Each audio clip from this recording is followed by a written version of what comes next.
Hey, what's going on, everybody? Taylor Sharp here with you for the Huddle Up Podcast. On this podcast, we will cover all things NFL, mock drafts, trades, coaching changes, NFL playoffs, which are coming up, all of that and a whole lot more. Today, I want to talk about the quarterback position, but one quarterback in particular, or I should say one team in particular. The Atlanta Falcons obviously signed Kirk Cousins to a 4-year, $180 million deal last March. $90 million guaranteed over a 4-year span. We saw Cousins. He came in. He started hot. He had that 500-yard game sprinkled in there on that Thursday night, but he really faltered down the stretch this year in some of their big games. Ultimately, they set him for the last 3 games of the year, went with Michael Penix Jr. And, you know, Michael Penix, he had some ups, he had some downs. He was a typical NFL rookie quarterback. Now, a lot of people will tell you they were blown away by Michael Penix. I personally was not, but I always temper my expectations when it comes to rookie quarterbacks. So, once they benched him in Week 16, it was after a stretch of 5 games where Kirk Cousins had 9 touchdowns to just 1 interception. Again, Penix was thrust into the starting role over the final 3 weeks of the season, and he performed, I'm not going to say well, adequately. But they did miss the playoffs. They lost that last regular season game of the year to the Carolina Panthers to finish 8-9. No, it wouldn't have mattered because the Tampa Bay Buccaneers ultimately beat the New Orleans Saints. They finished 10-7. They are in the playoffs. They will play the Washington Commanders coming up this Sunday. So anyways, I tell you all that to bring up that, well, Kirk Cousins' future is very much in doubt, or at least we all thought it was. The Atlanta Falcons, they don't necessarily believe Kirk Cousins' future is in very much doubt. They know exactly where he's going to be. Falcons general manager Terry Fontenot says that the Atlanta Falcons are willing to keep Cousins for another season as Michael Penix's backup quarterback. A lot of thoughts about this.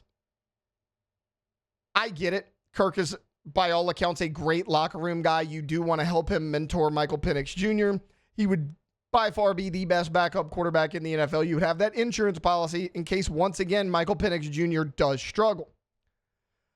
I always look at it and say, that's an expensive-ass backup quarterback. I don't know if I want to do that. Now, Fontenot said, we've prepared for this. We have this on the books. We have budgeted for this, if you will. He said, our expectation was to get high-level quarterback play out of Kirk Cousins for 2 seasons. So we always plan to have him on this roster for at least 2 seasons.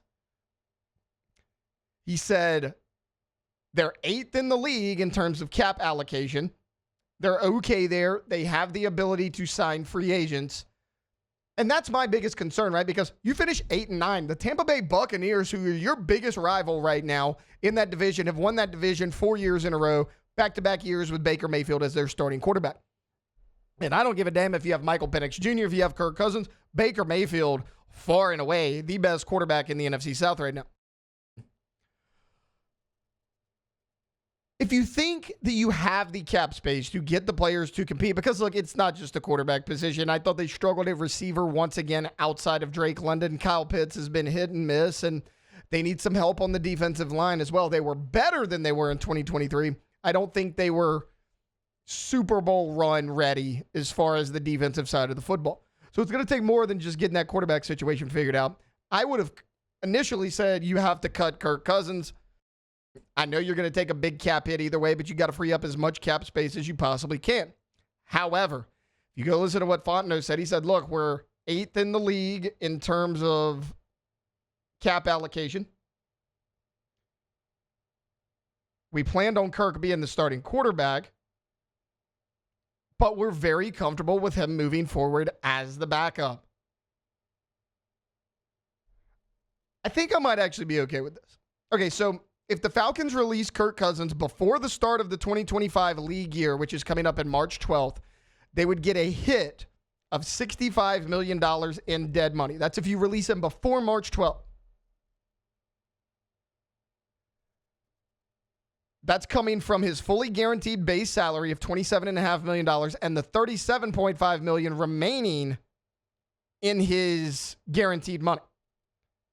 If they cut him post-June 1 designation, that dead money would spread over the 2025 and 2026 seasons. It would be $40 million in 2025, $26 million in 2026. Maybe that's what they're waiting for. Maybe Terry Fontenot is saying, it's not that we're not cutting Kirk Cousins, it's that we're not cutting him right now. Maybe they are going to shop him. Maybe they are going to kick the can down the road and kind of adjust some things, because I don't want to take a $65 million hit in terms of dead money. I understand why they didn't do it. I don't want to take $40 million, but $40 million and $26 million in back-to-back years are nearly as bad as $65 million.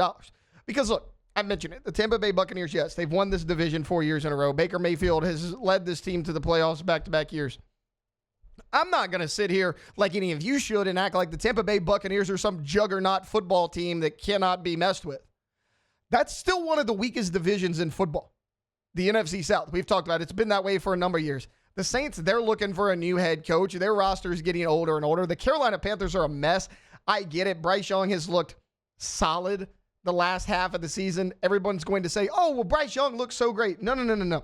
He doesn't look great. He looks better than when he looked like the absolute worst quarterback in the league to start the season. Better and competent are two completely different things. I still think Bryce Young has a lot of work. So you have a Bryce Young whose future is still very much in doubt. Do the Saints go with Derek Carr? Do they roll with Spencer Rattler? Do they draft a quarterback? They're a mess. They're in cap hell. They're still like $60 million over the cap space. And the Bucs are, look, they locked up Baker on a 3-year deal. They'll probably extend him either this offseason or next. But that defense still has a lot of holes in it. The Tampa Bay Buccaneers are by no means a finished product. If I'm the Atlanta Falcons, I'm cutting Kirk Cousins to get as much cap space as I possibly can. You're going to take a dead money cap hit regardless. Whether Kirk's on the roster or off the roster, you're pretty much screwed in terms of that cap hit. It's going to happen regardless. Again, I don't mind Cousins as an insurance policy, but what does that tell Michael Penix Jr.? That tells Michael Penix Jr., hey, you've earned the starting job for now. We're going to keep you in there, but we're still going to keep Kirk Cousins on the roster because we're still not sure if you're the guy. And if you screw up, we're going to pull you right back out of there and put Cousins back in. That may be the best thing for them next season. That is not the best thing for this franchise or for Michael Penix Jr. as far as a long-term success goes in the NFL.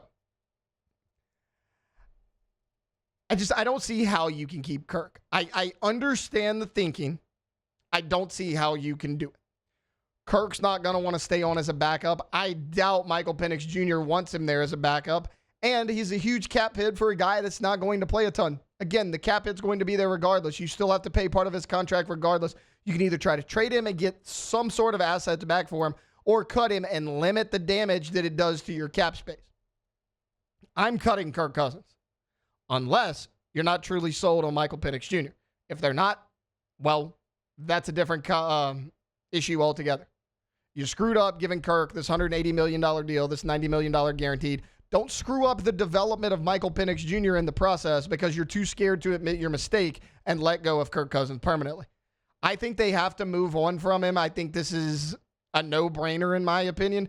Again, you could bring him back. It does make sense to do. I just think the much better choice is to just move on from him completely. Let Michael Penix Jr. know, hey, you may be a young guy in this league. We fully believe in you. You are our quarterback going forward. If it doesn't work out, it doesn't work out. Kirk being there or not being there is not going to change that drastically one way or the other. But what it can change drastically is players you can bring in to put pieces around Michael Penix Jr. and help him develop as quickly as possible, give him confidence as a young quarterback, and potentially go win, again, a very winnable division that is the NFC South. We'll see what the Atlanta Falcons do. I would cut Kirk Cousins. It sounds like they're not going to. And again, maybe they do after that post-June 1 deadline to save themselves a little bit of cap money this season. I don't know. It's the Atlanta Falcons. Anything can happen, but it's safe to say that the signing of Kirk Cousins, the drafting of Michael Penix Jr., you can have highs and lows, and we're seeing all of that come to fruition during the later half of the season and into the offseason. All right, that's going to do it for this episode of the Huddle Up Podcast. On our next edition, we're going to recap the first round of the NFL playoffs. We have some absolutely great games on tap for you this weekend, and we'll break it all down next here on the Huddle Up Podcast.